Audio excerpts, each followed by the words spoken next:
Hey guys, welcome to a brand new episode of Mario Kart Tours. Today we're taking a look at Toad Circuit Reverse in the Baby Daisy Cup, the second half of the Flower Tour. We're going to be going through driver, glider, setup, and also discussing points of how to take advantage of all the items and added combo multipliers. This is going to be a well, it is a non-stop, but using the start tactics, so I don't get the official non-stop combo, but we're going to be going through that. Let's start with driver setup. You do have some pretty good options in the fact that we have common, Baby Daisy with bubble, which is an alright special skill. My only problem with this is that it's when it kills the frenzy chance potential. So when you hit an item and you have it on, you take up that slot and hold it, which means that could have been a frenzy, but you missed out because you've got that bubble. So Baby Daisy is a good option though for me at level 4. It is higher than any others that I have and has a 4% chance to start a frenzy and a 3 times bonus points boost. When you compare that to my Diddy Kong, who could be taken to level 4, but the special skill of banana barrels, if you miss you're hitting your own bananas, it's a good thing to have. Like if you're in first place, you'll get a lot of hits out of those bananas, but it's just so risky, and trying to maintain your combo whilst you're using this is very difficult because you have to sometimes, you know, turn out of pulling a drift early so you don't hit a banana barrel. So that's my problem with Diddy Kong. Could take it to level 4 if I want, but I think I'm going to hold off and use Daisy on this one. We have the best option, which is Peach Vacation. It would be great to have her, but just missed her on every occasion that she's been available. Coinbox will obviously bring you a lot more points than any of the others. Toad Party Time in last place. I would still take banana barrels over a mushroom cannon. That's my hate for it. That's how powerful it is.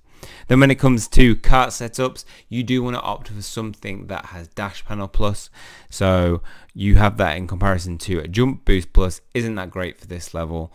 Yellow Taxi I have at level 1. We have the Zucchini as the only super available. It does have mini turbo plus, so I'd probably say it was equal, if not slightly better, a special skill than the dash panel.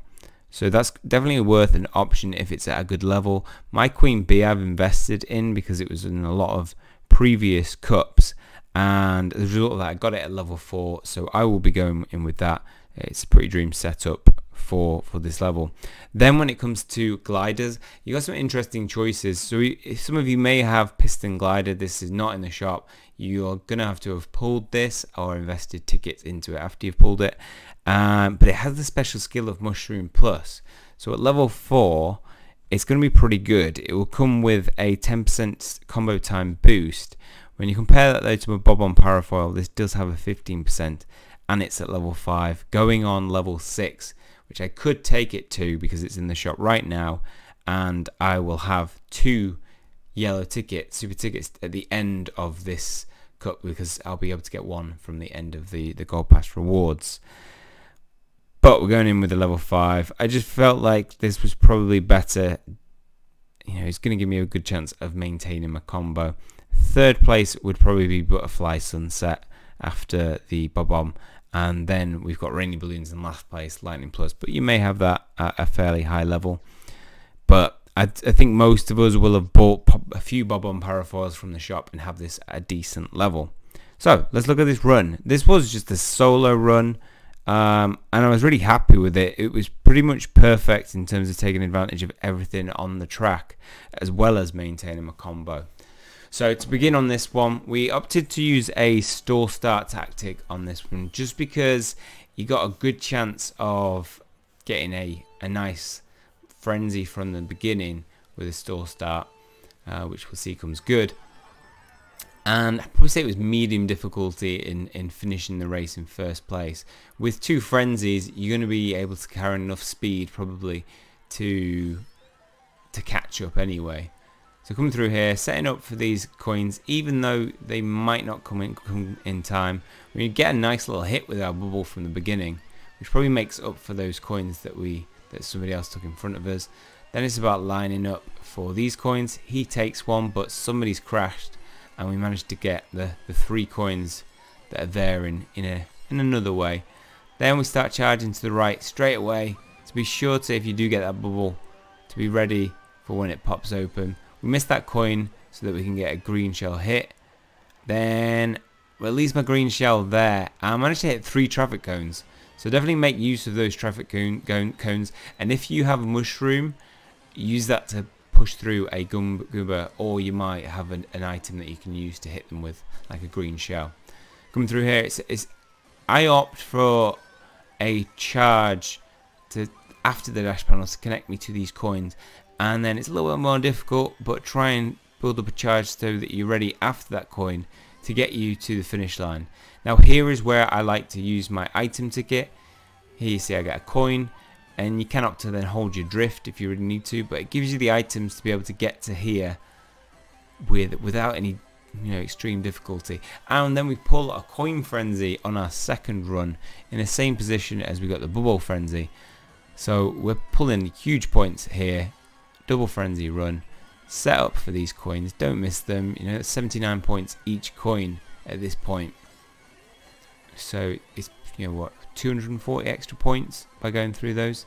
Then it's about setting up for these coins, and as you can see, get the green shell, so use it to hit a Goomba, and I can mushroom through those cones. Managed only to nick 1. That was probably like the only part which it didn't go perfect. So in between those dash panels though, I do like to use my mini turbos between each one if possible, and then hold it for the final one, just so you've got plenty of room to connect that dash panel to these 3 coins again. Again, we sneak them in nicely. We use a bob-omb, which we probably could have held on to just to make sure that we didn't lose. They were too far behind me, but it did mean to finish off with a 17,506 run, which I'm really happy with. I could get bigger with a mushroom frenzy, banana frenzy run, I think, with piston glider if I got that as a higher level, but I think that will be enough for this week. Should be, hopefully. Next up, we'll be taking a look at Mario Circuit, a river in reverse, which is a little bit more difficult. I'll just be having a couple of run-throughs and try and get that as good as possible, but currently only had a couple of tries on that one. But that's all for this one. Hopefully you found it helpful. Let me know your scores down below, as always, in the comment section. Apart from that, hopefully you've enjoyed it, and if you have, leave a like on the video, hit subscribe if you want to keep up to date with future content. That is all from me. See you guys soon, guys.